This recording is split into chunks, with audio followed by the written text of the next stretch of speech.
ये रात का वक्त था और अंधेरे में डूबी सड़क पर सिर्फ दो परछाइयां चल रही थीं। चारों तरफ घना जंगल था जिसकी खामोशी सिर्फ हवा की सरसराहट से टूट रही थी। आसमान में बिजली चमक रही थी और मोबाइल का नेटवर्क तो बिल्कुल ही गायब था। तुम्हें देखा? तुम्हारे पीछे कोई परछाई चल रही थी। तू डरता बहुत है नील, यहाँ हमारे अलावा और कोई नहीं है। अब जल्दी से चल, शायद बारिश आने वाली है। बारिश आने से पहले घर पहुंचना होगा। जल्दी चल यार। दीपक, तुझे भूतों से डर नहीं लगता क्या? यार मुझे तो बहुत डर लगता है। अरे यार तू पागल है। अरे भूत कुछ नहीं होता, ये सब कहानियां होती हैं। मैं भूत से नहीं डरता। जैसे ही वे आगे बढ़े, उन्हें दूर एक गांव के पास एक पुरानी और खंडहर हवेली दिखाई दी। दोनों उसी तरफ चलने लगे, तभी अचानक एक अजीब सा आदमी उनके सामने आ गया। उसकी आंखों में एक अजीब चमक थी। एक चेतावनी भरे लहजे में उसने कहा, रात को बाहर मत निकलो और उस पुरानी हवेली की तरफ तो बिल्कुल मत जाना। वहां एक भूतिया साया है जो जिसे पकड़ता है वो अपनी पहचान भूल जाता है। ठीक है, लेकिन तुम कौन हो? इतनी रात में यहाँ क्या कर रहे हो? वो आदमी बस इतना ही बोला और अचानक गायब हो गया।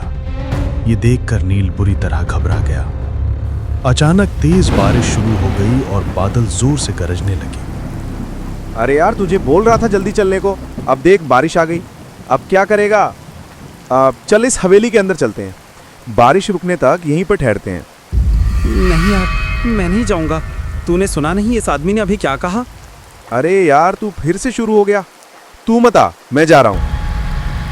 अब उनके पास हवेली के अंदर रुकने के अलावा कोई और रास्ता नहीं था। दोनों दौड़कर हवेली के अंदर चले गए। अंदर जाकर देखा तो हवेली पूरी तरह से टूटी फूटी थी, जैसे सदियों से यहाँ कोई आया ही ना हो। अंदर जाते ही एक अजीब सी ठंड और एक अजीब सी बदबू से दोनों दीपक और नील कांप उठे। मुझे यहाँ बहुत डर लग रहा है। चलो कहीं और चलते हैं। तू डर मत नील, यहाँ सिर्फ एक रात ही तो निकालनी है। नील को डर तो लग रहा था, पर उस गजीब आदमी की बात उसके दिमाग में बार बार गूंज रही थी।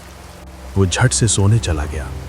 थोड़ी देर बाद थकान की वजह से दीपक को भी नींद आ गई। रात के 2 बजे अचानक एक चीख की आवाज से दीपक की नींद खुल गई। उसने देखा नील वहां नहीं था। पास के कमरे से किसी के बड़बड़ाने की आवाज आ रही थी। दीपक दौड़कर उस कमरे में गया और देखा नील दीवार की तरफ पीठ करके बैठा हुआ था और लगातार कुछ बड़बड़ा रहा था।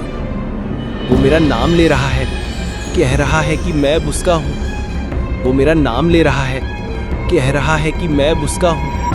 तभी पीछे से किसी के चलने की आवाज आई।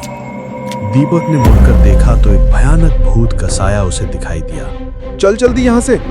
दीपक इतना डर गया कि उसने नील को वहीं छोड़ दिया और अपनी जान बचाने के लिए वहां से भाग गया। अगली सुबह दीपक पास के गांव में गया और गांव वालों से मदद मांगी। मेरा दोस्त उस हवेली में फंस गया है, उसे बचाने में मेरी मदद करो। लेकिन गांव वालों ने उसकी बात सुनकर कहा, उस हवेली की तरफ मत जाना, जो वहां जाता है कभी वापस नहीं आता। तभी एक बूढ़े आदमी ने कहा, सुनो बेटा, जंगल के पास वाली गुफा में एक अघोरी रहता है, उसके पास जाओ, वो तुम्हारी मदद कर सकते हैं शायद। दीपक उस अघोरी से मिलने चल पड़ा।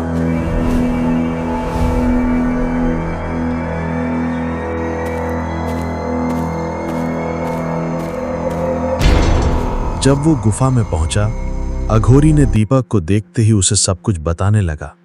उस हवेली में 50 साल पहले राहुल नाम का एक नौजवान रहता था, जिसे लोग पागल कहते थे।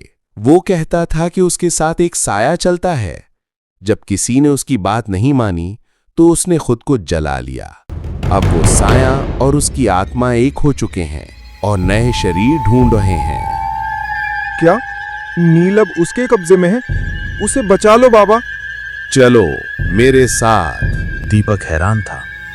दोनों हवेली की तरफ चल पड़े। जब वो वहां पहुंचे, अंदर से किसी के चीखने की आवाज आई। दोनों अंदर गए और देखा नील कमरे के बीचों बीच बेहोश पड़ा था। उनके जाते ही वो एकदम से खड़ा हो गया। उसकी आंखें सफेद हो चुकी थी। दीपक, तू भी मेरे साथ चल, तू अब मेरा है। अघोरी ने वहीं बैठकर मंत्र पढ़ना शुरू किया। थोड़ी देर बाद एक काला साया एक भयानक चीख के साथ नील के जिस्म से बाहर निकला।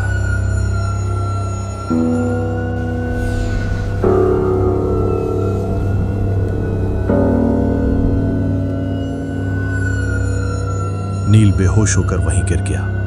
जब दीपक उसके पास गया, नील ने धीरे से उठकर पूछा, दीपक, मुझे क्या हुआ था? तू अब ठीक है? लेकिन अघोरी चुपचाप खड़े उन्हें देखे जा रहा था, जैसे कुछ छुपा रहा हो। अगली सुबह जब वे गांव में लौटे तो गांव वाले उन्हें जिंदा देखकर हैरान थे। तुम लोग उस हवेली से जिंदा वापस कैसे आ गए? लोग तो कहते हैं जो वहां जाता है वो वापस कभी नहीं आता। ये सिर्फ शुरुआत है। वो साया अब दीपक के पीछे है। ये सुनकर दीपक के मन में डर बैठ गया। उसी रात दीपक अपने कमरे में अकेला बैठा था। उसे अघोरी की बात याद आई। तभी पीछे से उसे कोई दिखा और एक आवाज गूंजी, तू अब मेरा है। आवाज के साथ ही कमरे में अंधेरा हो गया। सुबह जब दीपक के कमरे में गया तो उसने देखा कि दीपक बुरी तरह से डरा हुआ कांप रहा था। वो वापस आ गया है। वो मुझे नहीं छोड़ेगा। मुझे बचा ले नील। हमें अघोरी बाबा के पास चलना चाहिए, नील ने कहा। दोनों अघोरी के पास गए। अघोरी ने कहा, मैंने कहा था वो साया अब दीपक के साथ है। यह आसान नहीं है। वो अब शरीर नहीं, आत्मा से जुड़ चुका है। कोई तो रास्ता होगा उसे रोकने का।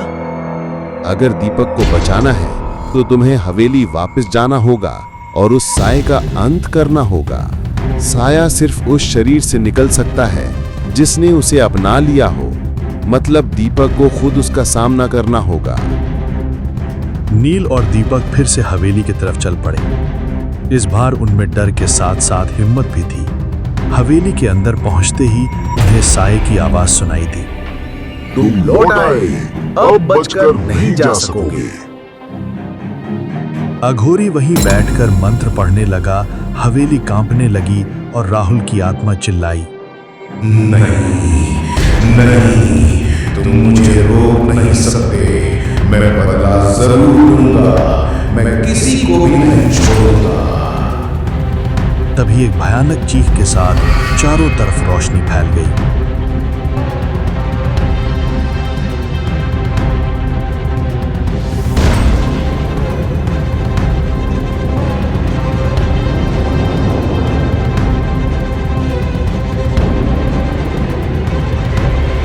जब सब कुछ शांत हुआ, नील ने पूछा, क्या वो चला गया?